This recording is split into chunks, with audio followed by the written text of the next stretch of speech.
नमस्ते आप सभी को। जैसा कि आप सभी को विदित है कि हम पूर्व में काव्य रस, काव्य छंद और अलंकार, इन पर हम पूर्व में बात कर चुके हैं। और आज हम एक नए विषय के साथ फिर से उपस्थित हुए हैं। काव्य रीति के साथ हम आज उपस्थित हुए हैं, काव्य रीति पर बात करेंगे। और रीति शब्द जो है वो कोई बहुत नया शब्द नहीं है। रीति शब्द का अर्थ हम जानते हैं। अगर रीति शब्द के अर्थ को ही हम समझ लें तो हम इस पूरे काव्य रीति को समझने में समर्थ हो पाएंगे। ठीक है, रीति का मतलब होता है, कोई बता सकता है रीति का क्या मतलब होता है? सामान्यतः है जो हम बात करते हैं, जैसे अ, हाँ परंपरा जी, को कहते हैं सर। रीति परंपरा को कहते हैं। सर ठीक एक है। परंपरा। हाँ जी, हाँ जी, हाँ जी। तो इसमें कुछ नीचे आपको दिखाई भी दे रहा है। रीति का जो सबसे अच्छा तरीका मैं समझता हूँ, सबसे अच्छा अर्थ जो मैं समझता हूँ रीति का, जो सबसे अच्छा अर्थ है वो है तरीका। किसी कार्य को करने की रीति, यानी किसी कार्य को करने का तरीका, किसी कार्य को करने का ढंग, किसी कार्य को करने का की पद्धति, किसी कार्य को करने की प्रणाली।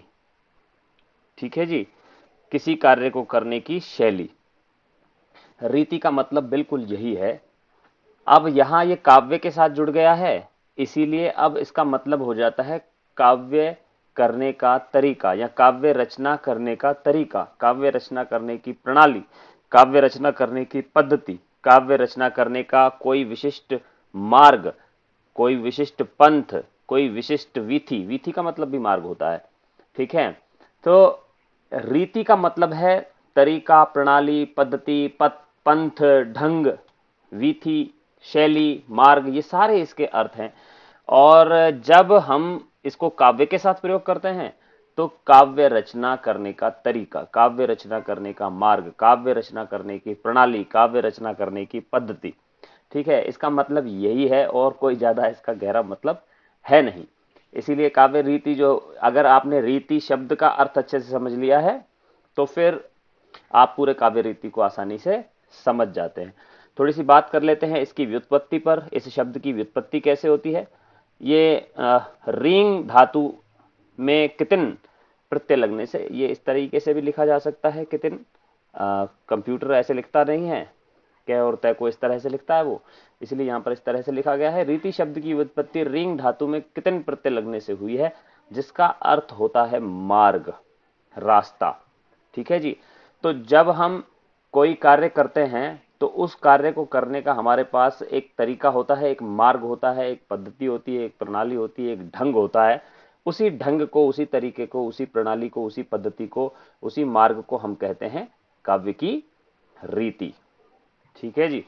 तो जब हम पढ़ेंगे कि वो कौन कौन सी रीतियां हैं तो उससे पता चलेगा कि जब हम कोई काव्य करते हैं, काव्य रचना करते हैं, तो फिर हमें कौन कौन से तरीके अपनाने पड़ते हैं और उन तरीकों के की जो भिन्नता है उसी से ही उन रीतियों की पृथकता अनुभव की जा सकती है, उन रीतियों के भेदों का पता चलता है, क्योंकि तरीके अलग अलग होते हैं। किसी विशेष प्रकार की कविता करने के लिए कोई विशेष तरीका अपनाना पड़ता है। ठीक है, जब उस विशेष तरीके को अपनाया जाता है तो वह कोई अन्य, कोई अलग रीति हो जाती है। और जब किसी दूसरे ढंग की कोई कविता करनी हो तो उसके लिए अलग तरीका अपनाना पड़ता है। ठीक है जी। तो शाही पनीर बनानी हो तो तरीका अलग हो जाता है, और पनीर लबाबदार बनानी हो तो उसका तरीका अलग हो जाता है। तो जब ये तरीके अलग हो जाते हैं तो उसी से ही काव्य रीतियों के भेद उत्पन्न होते हैं।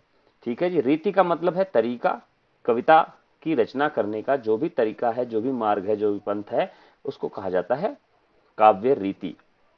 ठीक है जी। ये भी अर्थ ग्रहण किए जा सकते हैं जो हमने पहले कई कई बार बात कर ली। अब तो सामान्यतः काव्य में रस के उत्कर्ष के लिए गुणानुकूल पद रचना को ही रीति कहा जाता है। देखिए, सबसे महत्वपूर्ण जो बात है वो तो है रस, क्योंकि रस को ही सामान्यतः काव्य की आत्मा माना जाता है। हालांकि ये अलग बात है कि भामह अलंकार को काव्य की आत्मा मानते हैं, वामन रीति को काव्य की आत्मा मानते हैं, क्षेमेंद्र औचित्य को मानते हैं, और कुंतक जो है वो वक्रोक्ति को मानते हैं। इसको अलग हटा दिया जाए और अगर हमसे कोई सामान्यतः पूछे कि काव्य की आत्मा क्या है, तो सामान्यतः काव्य की आत्मा होती है रस। ठीक है, रस का मतलब है आनंद। ठीक है जी। तो आनंद के उत्कर्ष के लिए या रस के उत्कर्ष के लिए, उसको बढ़ाने के लिए जब हम गुणों से युक्त कोई पद रचना करते हैं, उस पद रचना करने के जो तरीका है उसी को हम कहते हैं रीति। जो अल्टीमेट गोल है, जो अल्टीमेट लक्ष्य है, जो अंतिम चरम लक्ष्य है, वो तो है रस। ठीक है जी। रस की प्राप्ति के लिए, रस के उत्पत्ति के लिए, रस की अभिव्यक्ति के लिए हमें गुणानुकूल पद रचना करनी पड़ती है, और उस पद रचना को करने का जो तरीका है, उस काव्य रचना को करने का जो तरीका है, उसी को कहा जाता है काव्य रीति। ठीक है जी। आगे बढ़ते हैं। रीति शब्द का, अच्छा यहां पर एक चीज और भी मैं थोड़ा सा बता देता हूं। देखिए रस, इसमें एक शब्द आया है गुण और एक आया है पद रचना। रस तो अल्टीमेट गोल है।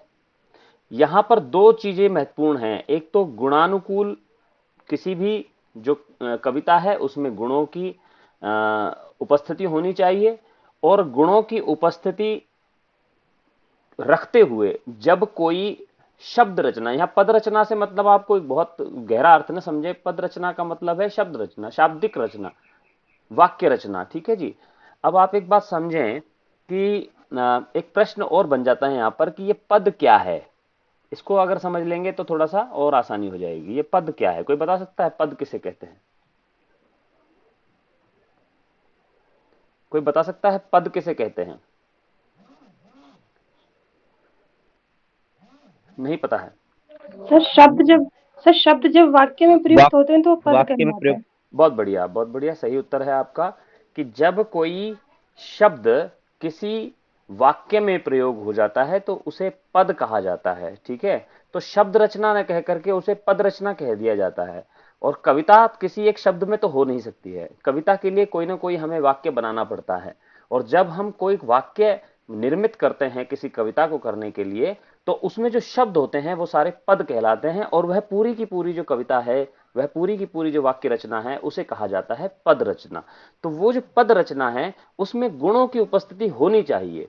अगर उसमें गुणों की उपस्थिति नहीं है तो वह पद रचना जो है वो काव्य नहीं है।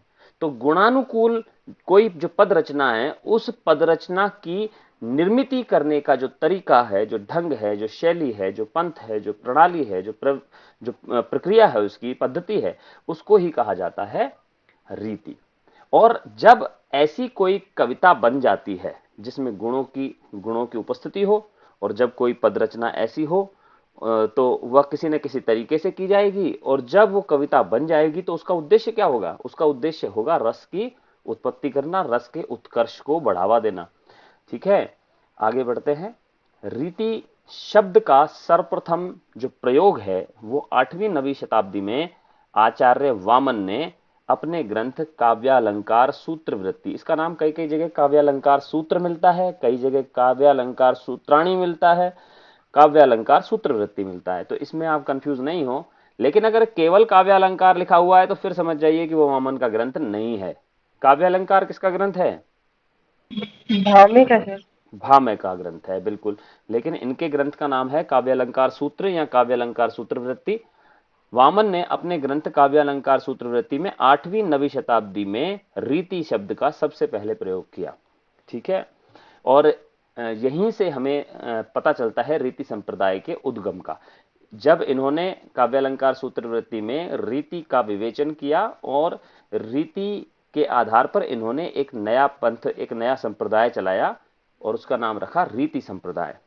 अब जिस व्यक्ति ने जो संप्रदाय चलाया उसको अपने, जिसका उसने विवेचन किया उसको महत्व प्रदान करना है, इसलिए उन्होंने उसी को ही कविता की आत्मा माना है।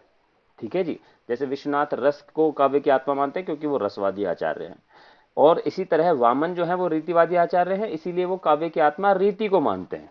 इसीलिए आगे हम लिख रहे हैं कि वामन ने रीति को काव्य की आत्मा मानते हुए लिखा है रीतिरात्मा काव्यस्य, काव्य की आत्मा है रीति। ठीक है जी। रीति नहीं होगी तो काव्य मृत है, काव्य मरा हुआ है यदि उसमें रीति नहीं है तो।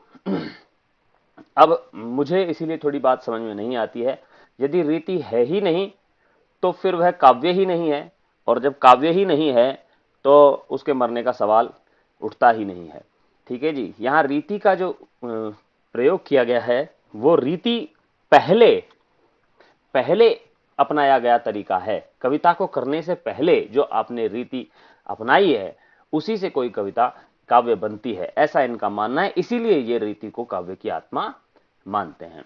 लेकिन जो सामान्यतः जो विद्वान हैं वो इस कथन से संतुष्ट नहीं होते हैं, इसके समर्थन में नहीं होते हैं, क्योंकि वो कविता की आत्मा रस को मानते हैं, क्योंकि रस अल्टीमेट गोल है। उद्देश्य, कविता का उद्देश्य कभी भी रीति नहीं हो सकता। रीति एक तरीका है जिसके माध्यम से कविता पैदा होती है, लेकिन कविता होती क्यों है इसका जवाब हमें रस में मिलता है, रीति में नहीं मिलता है। अगर हम किसी से पूछें कि कोई व्यक्ति कविता करता क्यों है, तो क्या इसका उत्तर कभी ऐसा हो सकता है कि साहब वो रीति के लिए कविता करता है? नहीं, इसका उत्तर ये नहीं होगा। वो कविता करता है रस की प्राप्ति के लिए। ये रस का मतलब है आनंद, आनंद के लिए कविता होती है। ठीक है जी। तो इसीलिए ये जो इनका जो मत है रीतिरात्मक काव्य से, इससे बहुत लोग संतुष्ट नहीं होते हैं, क्योंकि ये अल्टीमेट गोल नहीं है। रीति एक साधन है कविता का। वामन ने रीति का अर्थ बताते हुए लिखा है। अब रीति के अर्थ की बात करते हैं, परिभाषा की बात करते हैं। उन्होंने कहा है विशिष्ट पद रचना रीति ही।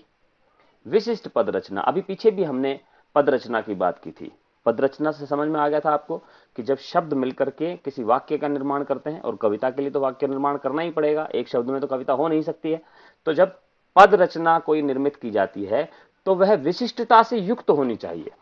और जब उनसे पूछा गया, या हम एक प्रश्न उठा लेते हैं कि सब ये विशिष्टता क्या है, तो इस विशिष्ट शब्द की व्याख्या करते हुए वामन कहते हैं विशेषो गुणात्मा, अर्थात यह विशिष्टता गुणों से आती है। यानी कि जिस पद रचना में गुण भी शामिल हैं, जिसमें गुण सम्मिलित हैं, जिसमें गुण समाहित हैं, जिसमें काव्य गुणों की समाहिति है, वह रचना क्या कहलाएगी? वह पद रचना कहलाएगी विशिष्टता से युक्त पद रचना। और जो विशिष्टता से युक्त पद रचना है वही कहलाएगी रीति। ये विशिष्टता जो है वो किसी में आती है गुणों से। ठीक है जी। अब चलिए हम इसको छोड़ देते हैं, कविता की बात छोड़ देते हैं, किसी व्यक्ति की बात कर लेते हैं। आपसे पूछा जाएगा कि वो व्यक्ति विशिष्ट क्यों है। फला व्यक्ति आपको मिला, उस दिन बाजार में आपको मिला और आपने बढ़कर के उसके पैर छुए। मुझे बताइए कि आपने उसके पैर क्यों छुए, कौन है वो व्यक्ति, क्या है उसकी विशेषता, क्या है? तो आप बताएंगे कि साहब वो हमारे गुरुजी हैं, उन्होंने हमारे बचपन में बड़ी पिटाई बनाई थी, वो बड़े अनुशासन प्रेमी थे, वो बहुत अच्छा पढ़ाते थे, गणित बड़ा अच्छा पढ़ाया उन्होंने जब गणित पढ़ाया तो हमें तुरंत समझ में आ गया। तो ये क्या है उनकी? ये विशेषता है। अगर उनमें ये गुण न होते तो शायद हमें उनकी स्मृति भी नहीं रहती। तो आप एक बात समझिए कि कोई भी व्यक्ति विशिष्ट तब होता है जब उसमें कोई गुण होता है। इसी तरह से जब कोई कविता है, वह कविता भी विशिष्ट तभी होती है, या वह जो पद रचना है वह विशिष्ट तब होती है जब उसमें काव्य गुणों का समावेश होता है। तो ऐसी पद रचना जिसमें गुणों का समावेश होता है, जो गुणों से युक्त होती है, वही पद रचना क्या कहलाती है? रीति कहलाती है। आगे बढ़ते हैं। छोटी सी परिभाषा है इसकी। रीति की सबसे अच्छी परिभाषा है विशिष्ट पद रचना रीति ही विशेषो गुणात्मा। दो बातें बोलनी है, विशिष्ट पद रचना रीति और विशेषो गुणात्मा। यानी कि वह पद रचना जो विशिष्ट है वह रीति कहलाती है, और वह विशिष्टता गुणों के प्रभाव से आती है, गुणों के युक्ति से आती है, गुणों के समाहित होने से आती है, गुणों के समावेश होने से आती है। चलिए आगे बढ़ते हैं। वामन ने रीति को गुणों पर आश्रित मानते हुए, देखिए यहां पर फिर से वही बात लिख दी गई है कि रीति को गुणों पर आश्रित मानते हैं। रीति है ही नहीं अगर उसमें गुण नहीं है तो। विशिष्ट पद रचना को ही रीति माना गया है। ठीक है। और विशिष्टता कब आती है? जब उसमें गुण भी होते हैं। तो रीति को गुणों पर आश्रित मानते हुए गुणों को शब्दगत और अर्थगत दो भागों में विभक्त किया है। इसका थोड़ा सा इतिहास हम जब काव्य गुण पढ़ेंगे माफ कीजिए, जब हम काव्य गुण पढ़ेंगे, इतिहास थोड़ा सा पता लगाएंगे कि गुण का क्या इतिहास है। क्योंकि जब हम रीति की बात करते हैं तो वो एकांगी बात है। रीति के साथ साथ हमें काव्य गुणों की बात भी करनी पड़ती ही है, और अगर नहीं करते हैं तो फिर रीति का कोई मतलब नहीं है, क्योंकि रीति जो आश्रित है वो गुणों पर ही आश्रित है। ठीक है जी। तो गुणों का जब हम थोड़ा सा इतिहास पढ़ते हैं तो हम पढ़ते हैं कि प्रारंभ में गुणों को 10 भागों में बांटा गया था, लेकिन जो वामन है उन्होंने इसे 2 भागों में बांटते हुए शब्दगत और अर्थगत दोनों में ही 10-10 काव्य गुण माने हैं। वैसे तो 10 काव्य गुण माने गए थे, ठीक है, इसमें शब्द और अर्थ का कोई भेद नहीं किया गया था, लेकिन जो वामन आए उन्होंने ये माना कि 10 गुण शब्द के होते हैं और वही 10 गुण अर्थ के भी होते हैं। तो इन्होंने शब्दगत 10 गुण और अर्थगत 10 गुण कुल मिलाकर के 20 काव्य गुणों की बात वामन ने की है। ये हम जब काव्य गुण पढ़ेंगे तो वहां पर हम और अच्छे से समझेंगे इस चीज को। 10 काव्य गुण कौन से हैं? यहां हम काव्य गुण की बात गहराई से नहीं करेंगे, काव्य गुण की बात करेंगे तब उसको और थोड़ा समझेंगे। 10 काव्य गुण कौन से माने हैं इन्होंने, ये मैंने लिख दिए हैं नाम: ओज, प्रसाद, श्लेष, समता, समाधि, माधुर्य, कांति, सौकुमार्य, अर्थव्यक्ति और उदारता। जब हम गुणों की बात करेंगे तो एक एक पंक्ति में इनके अर्थ को भी समझेंगे कि ओज क्या है, प्रसाद क्या है, श्लेष, समता, समाधि, माधुर्य, कांति, सौकुमार्य, अर्थव्यक्ति और उदारता। ये 10 काव्य गुण माने हैं और वामन ने माना है कि यही 10 काव्य गुण शब्द में होते हैं और यही 10 काव्य गुण अर्थ में होते हैं। और इस तरह से वामन जो हैं वो रीति में 20 गुणों की उपस्थिति स्वीकार करते हैं। वो ये मानते हैं कि रीति तभी सफल होती है जब उसमें ये 20 गुण उपस्थित होते हैं। ठीक है, आगे बढ़ते हैं। अच्छा, कोई बता सकता है इनमें से मूल 3 जो काव्य गुण हैं वो कौन कौन से माने जाते हैं? ओज, प्रसाद, माधुर्य। ओज, ओज, प्रसाद, माधुर्य से। ठीक है, वेरी गुड। ओज, प्रसाद और माधुर्य मूलतः ये 3 माने जाते हैं। जो आधुनिक जो विचारक हुए उसके बाद, मतलब आधुनिक तो नहीं कहा जाएगा, वामन के बाद जो विचारक हुए, मम्मट विशेष रूप से, तो उन्होंने ओज, प्रसाद और माधुर्य को ही स्वीकृति प्रदान की है और बाकी जो शेष गुण हैं उनको उन्होंने उसी में ही समाहित मान लिया है। तो हमारे लिए थोड़ी सी उन्होंने सुविधा कर दी है।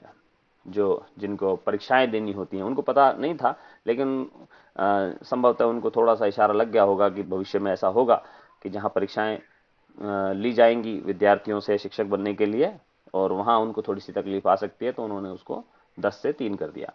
ठीक है जी, रीति के विकास की बात कर लेते हैं कि रीति का विकास कहां से होता है, रीति की शुरुआत कहां से होती है। रीति की शुरुआत तो हम मानते हैं रीति शब्द का जो प्रयोग है वो तो वामन ने किया सबसे पहले, लेकिन क्या उससे पहले रीति के संबंध में कोई बात की गई थी, इसको थोड़ा सा जान लेते हैं। सबसे पहले आचार्य भरत मुनि, ठीक है, जो रस सिद्धांत के प्रथम आचार्य भी माने जाते हैं, संस्थापक प्रवर्तक आचार्य माने जाते हैं, आचार्य भरत मुनि ने रीति के लिए प्रवृत्ति शब्द का प्रयोग किया था। रीति शब्द का प्रयोग इन्होंने नहीं किया था, इन्होंने शब्द का प्रयोग किया था प्रवृत्ति। और इन्होंने 4 प्रकार की प्रवृत्तियां मानी थी और पूरे भारत को 4 हिस्सों में बांट करके इन्होंने 4 प्रवृत्तियों की बात की थी। पश्चिमी भारत की जो प्रवृत्ति थी उसको आवंती कहा इन्होंने, दक्षिण भारत की जो प्रवृत्ति थी उसको दक्षिणात्य कहा, पूर्वी भारत की जो प्रवृत्ति है उसे औड्रमागधी कहा और मध्य भारत की जो प्रवृत्ति है उसे इन्होंने पांचाली कहा। देखिए यहां पर आप एक रीति देख पा रहे हैं, पांचाली रीति, बाकी यहां पर वैदर्भी और गौड़ी रीति की बात इसमें नहीं की गई है, लेकिन उसी से मिलती जुलती बातें यहां पर की गई हैं। क्योंकि आप देखते हैं जब वामन ने रीति की बात की तो उन्होंने भी रीति को 3 भागों में जब बांटा तो उन तीनों रीतियों को उन्होंने क्षेत्रों के आधार पर विकसित किया, क्षेत्रों के आधार पर विभाजित किया, क्षेत्रों के आधार पर विभक्त किया। यहां पर भी जो भरत मुनि हैं उन्होंने प्रवृत्ति शब्द का प्रयोग करते हुए 4 प्रकार की प्रवृत्तियों का जो विभाजन किया है वो भी क्षेत्रीय आधार पर किया है। तो भरत मुनि की जो ये प्रवृत्ति है या उनकी जो ये जो योगदान है, उनका ये जो विवेचन है, इसको हम रीति से संबंधित मान सकते हैं कि उनके मस्तिष्क में भी कोई ऐसा विभाजन रहा कि क्षेत्रों के आधार पर जब उन्होंने देखा कि कविताएं अलग अलग तरीके से होती हैं, पश्चिम भारत में कविता का प्रकार अलग है, कविता करने का तरीका, कविता करने का ढंग, कविता करने की प्रणाली अलग है, दक्षिण भारत में अलग है, पूर्वी भारत में अलग है, मध्य भारत में अलग है, तो उन्होंने 4 तरह की प्रवृत्तियों में उनको बांट दिया। तो हम ये कह सकते हैं कि आचार्य भरत मुनि ने भी रीति की बात की थी, लेकिन अलग नाम से। किस नाम से? प्रवृत्ति के नाम से। चलिए, आचार्य भामह है जो दूसरे महत्वपूर्ण आचार्य माने जाते हैं। रस सिद्धांत के बाद अलंकार सिद्धांत के जो आचार्य माने जाते हैं, अलंकार संप्रदाय के जो आचार्य माने जाते हैं, भामह है। उन्होंने रीति विभाजन को उचित नहीं माना। उन्होंने कहा यह ठीक बात नहीं है, इस तरह से विभाजन नहीं होना चाहिए। लेकिन उन्होंने जब काव्य भेद की बात की तो उन्होंने दो भेद बताए कविता के। ये भेद कविता के किए हैं उन्होंने, देखिए, और नाम दिया है वैदर्भ और गौड़। तो कहीं ना कहीं उन्हें ऐसा लगा होगा कि विदर्भ क्षेत्र की जो कविता है वो कुछ अलग प्रकार की है और जो गौड़ क्षेत्र की कविता है वो कुछ अलग प्रकार की है, और उन्होंने दो काव्य भेद मान लिए। उन्होंने रीति का विभाजन तो नहीं किया, उन्होंने रीति के दृष्टिकोण से तो विचार नहीं किया, लेकिन उन्होंने कविता के विचार से, कविता के दृष्टिकोण से, कविता के भेदों के संबंध में जब उन्होंने विचार किया तो उन्होंने देखा कि विदर्भ क्षेत्र की कविताएं गौड़ क्षेत्र की कविताओं से अलग हैं। इसीलिए उन्होंने कविता के दो भेद मान लिए, वैदर्भ और गौड़। इनका केवल इतना सही योगदान रीति में माना जाता है। आचार्य दंडी जो हैं, इसके बाद आचार्य दंडी जो हैं वो भामह के बाद के और उसी परंपरा के अलंकार शास्त्र के ही, अलंकार संप्रदाय के ही एक विद्वान हुए। उन्होंने रीति और गुणों में सबसे पहले संबंध स्थापित किया। इससे पहले रीति को गुणों से संबंधित नहीं माना जाता था। सबसे पहले इन्होंने रीति को गुणों से संबंध स्थापित करते हुए गुणों की संख्या 10 बताई, ठीक है जी। और रीति के लिए उन्होंने मार्ग शब्द का प्रयोग किया और दो मार्ग बताए, वैदर्भ और गौड़, जो इनके गुरुजी ने इन्हें बताए थे। मतलब भामह ने जिन वैदर्भ और गौड़ शब्द का प्रयोग किया काव्य के भेद के संबंध में, इन्होंने उन्हें मार्ग के रूप में व्याख्यायित किया, वैदर्भ मार्ग और गौड़ मार्ग। और उन्होंने इन दोनों का संबंध सबसे पहले गुणों से माना। गुणों से संबंध स्थापित करने वाले पहले आचार्य दंडी हैं, जिन्होंने रीति को गुणों से संबंधित माना। इन्होंने माना कि रीति बिना गुणों के कुछ नहीं है। देखिए, इन्होंने आगे कहा भी है, जो वैदर्भ मार्ग है वो 10 गुणों से युक्त है। और लिखा भी है इन्होंने, इति वैदर्भ मार्गस्य प्राणः 10 गुणा स्मृता, कि जो वैदर्भी है वो 10 गुणों से युक्त है। लेकिन यहां इन्होंने एक बात और भी कही है जो नीचे नहीं लिखी गई है। उन्होंने कहा है कि जो गौड़ मार्ग है वो इन 10 गुणों से रहित है, बिल्कुल इसका विपरीत है, ठीक है। वह मार्ग, कविता करने का वह मार्ग, कविता करने की वह पद्धति, कविता करने का वह तरीका जिसमें 10 गुण हैं, जिसमें सभी 10 गुणों का योग है, जो सभी 10 गुणों को प्रकाशित करते हैं, वह है वैदर्भ मार्ग। और जिसमें इन 10 गुणों की अवहेलना होती है, अभाव रहता है, उपेक्षा होती है, वो है गौड़ मार्ग, ठीक है जी। तो इन्होंने दो मार्ग बताए, वैदर्भ मार्ग, गौड़ मार्ग, और ये माना कि वैदर्भ मार्ग जो है वो 10 गुणों से युक्त है। वही 10 गुण, और 10 गुण कौन से? वही जिनकी बात अभी पीछे हुई थी, ओज, प्रसाद, समता, समाधि, उदारता, अर्थ व्यक्ति, कांति, सौकुमार्य, ठीक है, कांति, सौकुमार्य, और जितने भी 10 हैं, वो सभी 10 गुण जो हैं वो माने इन्होंने वैदर्भी के भीतर समाहित। और गौड़ मार्ग में ये माना कि इसमें 10 गुणों की अवहेलना होती है, वो उसमें शामिल नहीं होते हैं। किसी का कोई प्रश्न है? सर थोड़ा सा एक बार दोबारा बता दीजिए, थोड़ा कम समझ में आया। क्या क्या बताना है, दोबारा बताओ। आचार्य दंडी बताना है? हाँ जी, आचार्य दंडी से लेकर ये वैदर्भ कोई मार्ग बात और नहीं, ये मैं गौड़ एक बात मार्ग फिर वाला। समझा देता हूं। बंद कर दीजिए, माइक बंद कर दीजिए। देखिए, आचार्य दंडी जो हैं, थोड़ा सा पीछे से समझते हैं फिर, कोई बात नहीं। भामह ने दो मार्ग बताए, दो कविता के दो भेद बताए, वैदर्भ और गौड़, ठीक है जी। उन्होंने ये माना कि विदर्भ क्षेत्र में जो महाराष्ट्र के आसपास का क्षेत्र है उसमें कविता अलग तरीके से होती है, और जो बंगाल का क्षेत्र है, जो गौड़ क्षेत्र है, उसमें कविता अलग तरीके से होती है। भामह ने इतना कहा। दंडी ने इन्हीं दोनों नामों का प्रयोग किया और रीति शब्द के लिए मार्ग शब्द का प्रयोग किया। उन्होंने रीति शब्द का प्रयोग नहीं किया, क्योंकि रीति शब्द का तो प्रयोग ही नहीं हुआ था अब तक, रीति तो कोई चीज ही नहीं थी अब तक, ठीक है जी। तो उन्होंने कहा कि ये मार्ग हैं, वैदर्भ मार्ग और गौड़ मार्ग। इससे पहले, भामह से पहले, भरत मुनि में भी जो ये जो रीति थी जिसे मार्ग कहा जा रहा है यहां पर, उसका गुणों से कोई संबंध नहीं माना गया था। जैसा वामन के बारे में उन्होंने कहा विशेषो गुणात्मा, गुणों से कोई संबंध नहीं माना गया था। लेकिन इन्होंने क्या किया, इसका सबसे पहले गुणों से संबंध स्थापित किया और कहा कि जो वैदर्भ मार्ग है उसमें सभी 10 गुण शामिल रहते हैं और जो गौड़ मार्ग है उसमें से सभी 10 गुण अनुपस्थित रहते हैं। ठीक है, कौन से 10 गुण? ये 10 गुण जिसकी बात आगे आएगी। ओज, प्रसाद, श्लेष, समता, समाधि, माधुर्य, कांति, सौकुमार्य, अर्थव्यक्ति और उदारता, ये जो 10 गुण हैं ये उपस्थित रहते हैं वैदर्भ मार्ग में और अनुपस्थित रहते हैं गौड़ मार्ग में। इसी बात को उन्होंने संस्कृत के श्लोक में कहा, इति वैदर्भ मार्गस्य प्राणः 10 गुणा स्मृता, कि 10 गुण शामिल रहते हैं किसमें? वैदर्भ जो मार्ग है उसमें, जिसे हम बाद में वैदर्भी रीति कहेंगे। अभी हम विकास समझ रहे हैं रीति का, अभी रीति का शब्द का प्रयोग नहीं हुआ है। ठीक है जी, आगे चलते हैं। आगे चल करके एक विद्वान और आए हैं, कुंतक। कुंतक ने रीति में कवि के स्वभाव व व्यक्तित्व को भी महत्व दिया। इससे पहले रीति में कवि के खुद के स्वभाव और उसके व्यक्तित्व को कोई महत्व नहीं दिया गया। उन्होंने उस कवि के स्वभाव से जोड़ करके कवि प्रस्थान हेतु शब्द का प्रयोग किया रीति के लिए। ये प्रश्न पूछे जाएंगे आपसे। ठीक है, कोई जरूरी नहीं है कि आपसे एक उदाहरण देकर पूछ लिया जाए कि इसमें कौन सी रीति है, इतनी बात महत्वपूर्ण है भी नहीं वहां।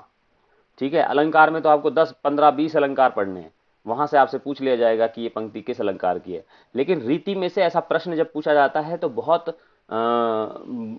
मुश्किल नहीं होता है, आप बता देते हैं कि हाँ ये गौड़ी रीति है, वैदर्भी रीति है, पांचाली रीति है। ऐसा प्रश्न बनता भी नहीं है।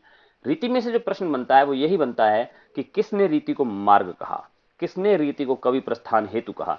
तो जो कुंतक हैं, जो वक्रोक्ति संप्रदाय के प्रवर्तक माने जाते हैं, उन्होंने रीति को कवि प्रस्थान हेतु कहा है, रीति नहीं कहा है।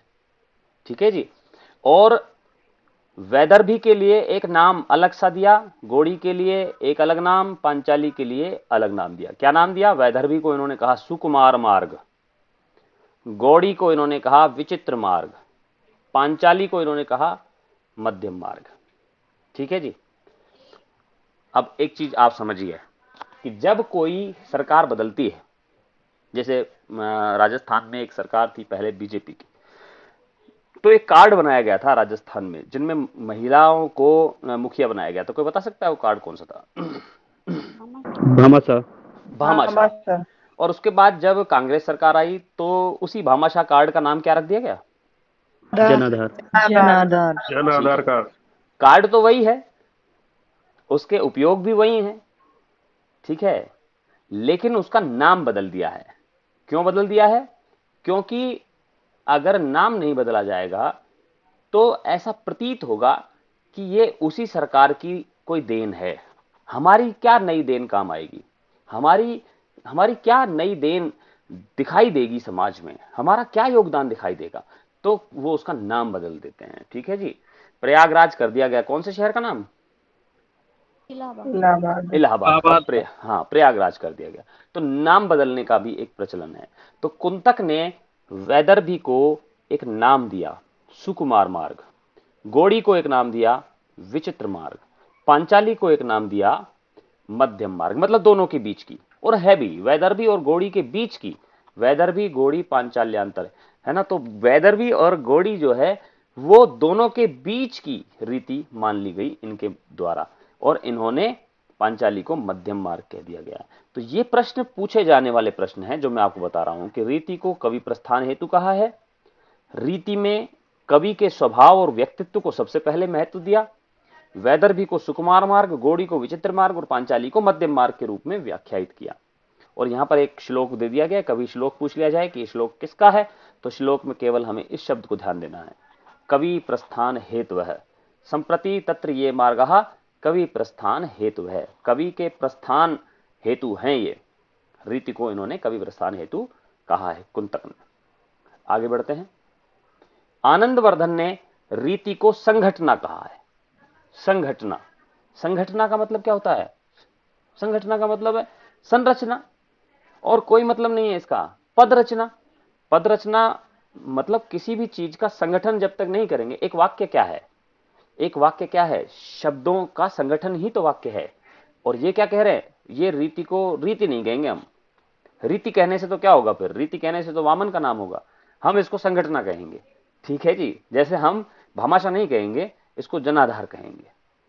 ठीक है, या जिसको राजीव गांधी भारत निर्माण केंद्र कहेंगे, अटल सेवा केंद्र नहीं कहेंगे इसको। या जब बीजेपी की सरकार आएगी तो इसको अटल केंद्र कहेंगे। तो ये जो सरकारें जिस तरह से बदलती हैं और नाम बदल जाते हैं, उसी तरह से जो ये विद्वान हुए हैं हमारे, उन्होंने अपने अपने नामों की छाप लगाई है। तो रीति को इन्होंने क्या कहा है, संघटना। संघटना का मतलब है संगठन। संगठन किसका, शब्दों का संगठन उन्होंने कहा। और इसे रस का साधन माना है।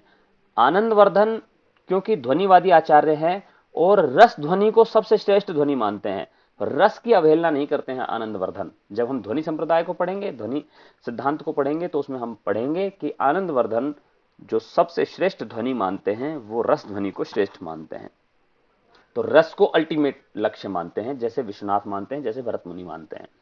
तो रस को श्रेष्ठ मानते हुए इस रीति को रस का साधन मानते हैं, जैसा कि हम पूर्व में पढ़ के आए। अभी हमने पहले क्या पढ़ा था, रस के उत्कर्ष के लिए गुणानुकूल पद रचना को ही रीति कहा जाता है। ठीक है जी, तो ये कहते हैं रीति को संघटना, हमें इस बात को ध्यान रखना है, रस का साधन मानते हैं। इन्होंने समास के आधार पर वेदर भी, मतलब समास के आधार पर रीति को तीन या संगठना को तीन रूप में बांटा है, विभाजित किया है। इन्होंने वैदर्भी को असमासा संगठना कहा है, मतलब वह रीति या वह संगठना जिसमें समास नहीं हो, उसे कहा इन्होंने असमासा संगठना।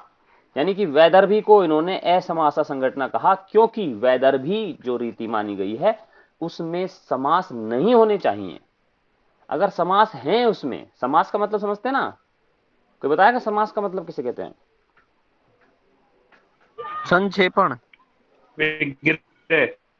हाँ जी, मोहन जी क्या जवाब दे रहे हैं? समास का विग्रह नहीं हो जाएगा सर? शब्दों का पास पास आना, विग्रह, विग्रह। संक्षेपण। अरे नहीं, विग्रह कैसे कह रहे हैं? विग्रह करना तो गलत बात है, ये तो समास की परिभाषा नहीं है। दो पदों का पास पास। शब्दों का संक्षेपण, संक्षेपण। देखो देखो देखो देखो, विद्वान, सुनिए सुनिए सुनिए सुनिए, ये विद्वानों वाली परिभाषाएं मत बताइए, संक्षेपण और है ना, ये विद्वानों की परिभाषाएं हैं, इनसे कभी पास नहीं होंगे अपन। अपने को पास होना है तो ये कहना पड़ेगा कि दो शब्दों का मेल जहां होता है उसे समास कहते हैं। ठीक है जी, हाँ, दोनों शब्दों का पास पास आकर के जब पास पास रख दी जाए तो क्या हो जाएगा कि समास? अरे मेल हो जाएगा जब होगा समास। ठीक है जी, तो मैं कह रहा हूं कि ज्यादा विद्वता के चक्कर में नहीं रहे कि साहब संक्षेपण क्या होता है, संक्षेपण ये क्या परिभाषा है, कहीं लिखी हुई है? ठीक है, सबसे सबसे सरल जो परिभाषा है वो है कि दो शब्दों का जो मेल होता है और जहां कारक विभक्तियों का लोप हो जाता है वहां होता है समास। ठीक है जी, समास को सब समझते हैं, आप सब समझ रहे हैं, इसीलिए ज्यादा विद्वता दिखा रहे हैं। उन्होंने समास के आधार पर वैदर्भी को असमासा संगठना कहा है। वैदर्भी रीति जो होती है उसमें समासों का प्रयोग नहीं होता है, अगर होता है तो फिर वो वैदर्भी रीति नहीं है। ठीक है जी, तो इन्होंने वैदर्भी की इस खूबी को पहचाना, इस विशेषता को पहचाना, और उन्होंने देखा कि वैदर्भी में समासों का प्रयोग नहीं होता है, इसीलिए उन्होंने वैदर्भी को वैदर्भी नाम न दे करके, दूसरा नाम न दे करके उन्होंने कहा असमासा संगठना, कि ऐसी संगठना, ऐसी संरचना, ऐसी पद रचना जिसमें समास नहीं होते। ठीक है जी, इन्होंने, हाँ यहां नाम मैं दूसरा भूल गया हूं, लेकिन कोई बात नहीं, मैं बता देता हूं, मैं इसको ठीक कर लूंगा। वैदर्भी को इन्होंने असमासा संगठना कहा है। पांचाली को इन्होंने, पांचाली जो रीति है या पांचाली जो संगठना जिसके माध्यम से उन्होंने कहने का प्रयास किया है, उसको इन्होंने अल्प समासा कहा है, जिसमें छोटे छोटे समास आ सकते हैं। ठीक है, 4-5 वर्णों वाले कोई शब्द जिनमें छोटे छोटे समास हों, उसमें उसको कहा इन्होंने अल्प समासा, जिसे हम पांचाली कहते हैं, जिसे वामन ने पांचाली कहा है। तथा दीर्घ समासा, जिसे वामन कहते हैं गौड़ी रीति। ठीक है जी, गौड़ी को इन्होंने दीर्घ समासा कहा है, पांचाली को इन्होंने, माफ कीजिए, गौड़ी को इन्होंने दीर्घ समासा कहा है, पांचाली को इन्होंने अल्प समासा कहा है, और वैदर्भी को असमासा कहा है, क्योंकि वैदर्भी में समास नहीं होते हैं, पांचाली में छोटे छोटे समास होते हैं, और गौड़ी में बड़े बड़े समास होते हैं। हिमाद्रि तुंग श्रृंग से प्रबुद्ध शुद्ध भारती, स्वयं प्रभा समुज्ज्वला स्वतंत्रता पुकारती। अमृत्य वीर पुत्र हो, दृढ़ प्रतिज्ञ सोच लो, प्रशस्त पुण्य पंथ है, बढ़े चलो बढ़े चलो। इस तरह की बड़े बड़े समासों का प्रयोग जहां पर होता है वहां गौड़ी रीति होती है, इसलिए उन्होंने गौड़ी रीति नाम न देकर के उन्होंने दीर्घ समासा नाम दे दिया। ठीक है जी, आनंदवर्धन की बात हो गई। आचार्य रुद्रट ने भी उसे पद संघटना न कह करके शब्द संघटना कहा है। वही बात है, वही बात है, नाम बदला जा रहा है, अंतर वस्तु वही है, अंदर जो मसाला है वो वही है, केवल बाहर की जो संरचना है, बाहर का जो रूप है उसको बदलने का प्रयास किया जा रहा है। रीति को शब्द संघटना कह दिया है। और इनका जो योगदान है रुद्रट का वो ये है कि इन्होंने वैदर्भी, गौड़ी और पांचाली के अतिरिक्त चौथी रीति का नाम और बताया है। वह रीति है लाटी रीति। ठीक है जी, हालांकि यह भी कोई महत्वपूर्ण रीति नहीं है, लेकिन उसके बाद भी जब आपसे पूछा जाए कि लाटी रीति की संकल्पना सबसे पहले किसने प्रस्तुत की, तो उसका उत्तर अपने को देना है रुद्रट। रुद्रट वो व्यक्ति हैं जिन्होंने सबसे पहले लाटी की परिकल्पना की है, चौथी रीति, जो कि गुजरात क्षेत्र से संबंधित मानी जाती है। इसके बारे में हम अगली कक्षा में बात करेंगे। राजशेखर एक हुए हैं, राजशेखर के ग्रंथ का नाम बता सकता है कोई? मीमांसा। वेरी गुड, काव्य मीमांसा, बहुत बढ़िया। तो इन्होंने यहां पर देखिए, यहां इन्होंने रीति को क्या कहा है? वचन विन्यास क्रमो रीति। मतलब रीति क्या है? वो वचन विन्यास का क्रम है, वचन विन्यास का क्रम। एक विद्वान हुए हैं पाश्चात्य जगत में, कॉलरिज, सुना है किसी ने नाम? कॉलरिज, नाम तो सुना था। हाँ, नाम सुना है। जिन्होंने कल्पना सिद्धांत दिया है पाश्चात्य जगत में, उन्होंने एक बहुत अच्छी परिभाषा दी है पोएट्री की। उन्होंने कहा है, अगर मैं गलत नहीं हूं तो उन्होंने कहा है, the poetry is the best words in the best order. Poetry is the best words in the best order. Order मतलब क्रम, मतलब सर्वश्रेष्ठ क्रम में रखे गए सर्वश्रेष्ठ शब्द ही कविता है। उन्होंने ये कहा है कॉलरिज ने, सर्वश्रेष्ठ क्रम में रखे गए सर्वश्रेष्ठ शब्द ही कविता कहलाते हैं। तो यहां पर राजशेखर ने उसी बात को कहा है कि वचन को यानी कि शब्दों को का जो विन्यास है, को रखने का जो क्रम है, उसी को रीति कहा गया है। ठीक है जी, शब्दों को कविता में जिस क्रम से प्रस्तुत किया जाता है उसी को रीति कहा जाना चाहिए, ऐसा राजशेखर ने कहा है। इसको थोड़ा सा पढ़ लेते हैं। गुणाभिव्यंजक वर्णों या पदों के रचना में श्रेष्ठ स्थान पर या यथा स्थान प्रयोग को ही रीति कहा गया है।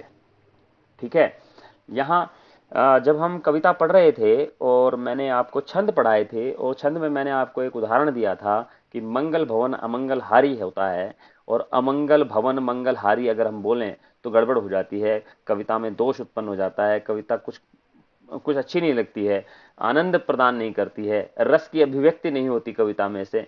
तो वहां क्या समस्या आती है? वहां वही जो शब्द क्रम है वो भंग हो जाता है, और जहां शब्द क्रम भंग हो जाता है तो फिर दोष उत्पन्न हो जाता है। होता है कि नहीं? इसीलिए दुष्क्रमत्व दोष और अक्रमत्व दोष होते हैं। ठीक है जी, दोष क्यों उत्पन्न होते हैं? क्योंकि कहीं ना कहीं गुणों की अवहेलना हो जाती है, गुण अभिव्यक्त नहीं होते, गुण प्रकाशित नहीं होते, इसीलिए कविता में दोष उत्पन्न हो जाता है। और गुण उत्पन्न कैसे होंगे? जब तक कविता में शब्दों का क्रम ठीक नहीं होगा। और कविता में शब्द का क्रम ठीक होगा ये कौन बताएगा? ये बताएगा रीति। रीति बताएगी कि शब्दों का क्रम ठीक होना चाहिए। जब शब्दों का क्रम ठीक होगा तो गुणों की अभिव्यक्ति होगी, और गुणों के माध्यम से रस का उत्कर्ष होगा। तो ये सब चीजें आपस में मिली हुई हैं। ठीक है जी, इन्होंने तीन रीतियों के अतिरिक्त, तीन रीति कौन सी? वैदर्भी, गौड़ी और पांचाली। इन तीनों के अतिरिक्त, वैदर्भी, गौड़ी और पांचाली, इन तीनों के अतिरिक्त दो रीतियां और बताई हैं, मैथिली और मागधी। ठीक है जी, राजशेखर ने 5 रीतियां मानी है, रुद्रट ने तो 4 ही मानी थी। रुद्रट ने कौन सी नई रीति दी थी? लाठी। ठीक है, राजशेखर ने लाठी की बात नहीं की, लेकिन उन्होंने कहा नहीं, लाठी तो नहीं, लेकिन मैथिली और मागधी रीति जो है वो महत्वपूर्ण है। तो इस तरह से इन्होंने 3 के अतिरिक्त 2 रीतियों की बात और की। तो इस तरह से इन्होंने 5 रीतियां बताई राजशेखर ने। आगे चलते हैं। आचार्य भोजराज, आचार्य भोजराज के किसी ग्रंथ का नाम बता सकते हैं? Sir Saraswati Kanthabharana. Very good, बहुत बढ़िया। अलंकार शास्त्र का ग्रंथ है आचार्य भोजराज का। उन्होंने रीति को कवि गमन मार्ग कहा है। कवि प्रस्थान हेतु किसने कहा है? अभी पीछे पीछे आया था। रीति को कवि प्रस्थान हेतु किसने कहा था? अभी पहले बताया मैंने। कुंतक ने कहा। चलिए ठीक है, कुंतक ने कहा था। भोजराज ने कवि प्रस्थान हेतु नहीं कहा है, कवि गमन मार्ग कहा है। कवि जिस मार्ग का अनुसरण करता है, जिस मार्ग पर चल करके कविता करता है, उसे उन्होंने कवि गमन मार्ग कहा रीति को। और 3 रीतियों के अतिरिक्त, कौन सी 3? वही वैदर्भी, गौड़ी, पांचाली के अतिरिक्त 3 और बताई, लाटी, अवंतिका और मागधी। लाटी, अवंतिका और मागधी, इस तरह से इन्होंने भोज ने 6 रीतियों की बात की है। इनके नाम ही पर्याप्त हैं आपके लिए, इनके अंदर घुसने की जरूरत नहीं है कि साहब लाटी के भी उदाहरण लिखवा दो, अवंतिका के भी उदाहरण लिखवा दो, मागधी के भी। ये तो इन्होंने कल्पना की है, इसमें अपने को गहराई में नहीं जाना है, केवल नाम याद रखना है परीक्षा के दृष्टिकोण से। ठीक है जी, और केवल विकास को समझना है कि किस तरह से रीति पर और गहरी बात होती चली गई है।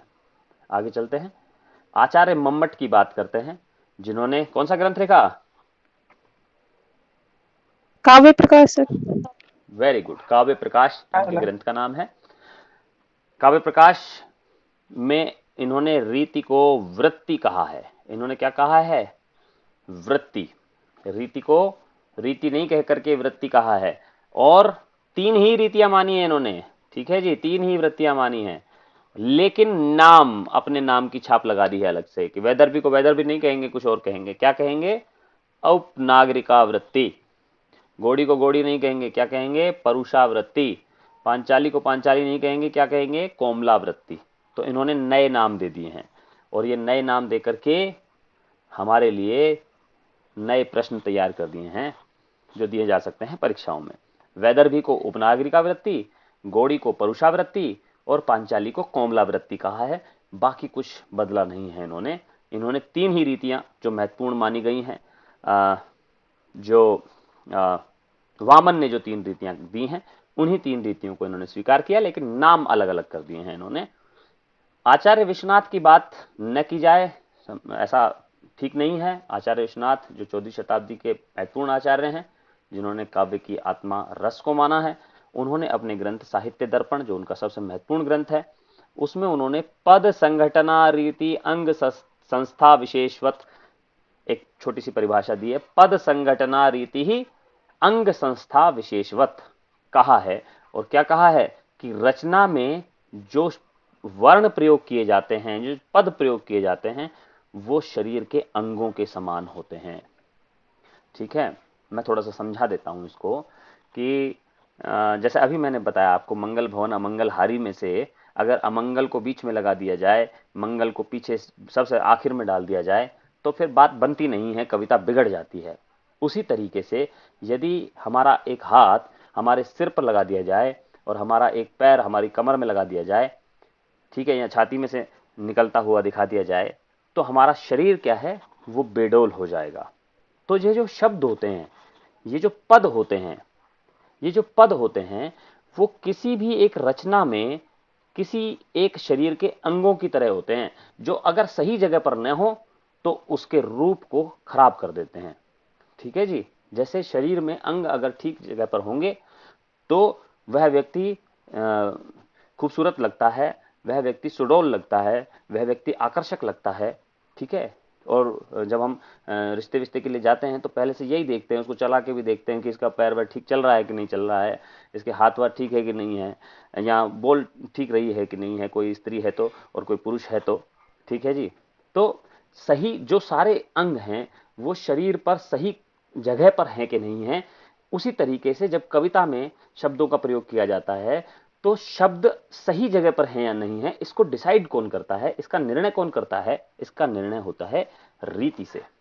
ठीक है जी, तो रीति का महत्व इन्होंने बताया है। जिस तरह से अंगों का महत्व होता है शरीर को सुडौल बनाने में, उसी तरह से पद संघटना जो है, वो जो पद हैं वो उस पूरी कविता को सुडौल बनाते हैं। उन्होंने रुद्रट के समान रीतियों के 4 भेद माने हैं, यानी कि ये भी लाटी रीति को मान्यता देते हैं, बल्कि मान्यता नहीं देते हैं। ये जो रुद्रट हैं, इन्होंने तो लाठी रीति की कल्पना की थी, लाठी रीति को स्थापित करने का कार्य विश्वनाथ ने ही किया है। ये हम अगला जो हम अगली कक्षा में पढ़ेंगे। एक और नाम लिया जाता है शारदा तनय। हालांकि ये कोई बहुत ज्यादा महत्वपूर्ण नहीं है, लेकिन कई बार हमारे यहाँ प्रश्न पूछ लिया जाता है इस तरह का भी कि सबसे ज्यादा रीतियों की संख्या किसने मानी है। तो रीतियों की सबसे ज्यादा संख्या 105 मानी है शारदा तनय ने, और इन्होंने सौराष्ट्री और द्राविड़ी जैसी नई रीतियों को भी शामिल किया है। अब यूं तो इन्होंने कई मान ली होंगी, 105 को माना है इन्होंने, तो उसमें न जाने कितनी कितनी रीतियां इन्होंने शामिल की होंगी। हर क्षेत्र की अलग रीति मान ली होगी इन्होंने, उड़ीसा की भी और कर्नाटक की भी और केरल की भी, और है ना। तो इन्होंने सौराष्ट्री और द्राविड़ी, कभी पूछ लिया जाए आपसे कि किसने कल्पना की है सौराष्ट्री और द्राविड़ी की, तो शारदा तनय है, और सबसे ज्यादा रीतियां इन्होंने मानी है 105। ठीक है, तो इस तरह से रीतियों का विकास हुआ है। और अब क्योंकि आधुनिक काल में कविता में रीति का उतना महत्व नहीं रह गया है, यहाँ तो कविता में रस का ही महत्व नहीं रह गया है। आधुनिक काल की जो मुक्त छंद की कविताएं हैं, या मुक्त छंद के नाम पर जो छंद मुक्त कविताएं या जो गद्यात्मक कविताएं लिखी जा रही हैं, उसमें रस का भी महत्व नहीं रह गया है, तो फिर रीतियों की तो बात ही क्या है। इसीलिए अब रीतियों पर बहुत ज्यादा महत्व नहीं दिया जाता है, लेकिन एक परंपरा है, एक, क्योंकि आप सब शिक्षक बनने वाले हैं, और शिक्षक को कविता की जो संरचना है, कविता को पढ़ाने के लिए, कविता के भाव को ग्रहण करने के लिए, उसकी रचना प्रक्रिया को समझाने के लिए अपने विद्यार्थियों को, ये सब आपको इतिहास, पूरे विकास क्रम को याद रखना पड़ता है। इसीलिए आज इसको पढ़ाया जा रहा है। वैसे रीति का कोई बहुत बड़ा महत्व आज की कविता में नहीं रह गया है। तो आज की कक्षा को यहाँ समाप्त करते हैं। बहुत बहुत धन्यवाद।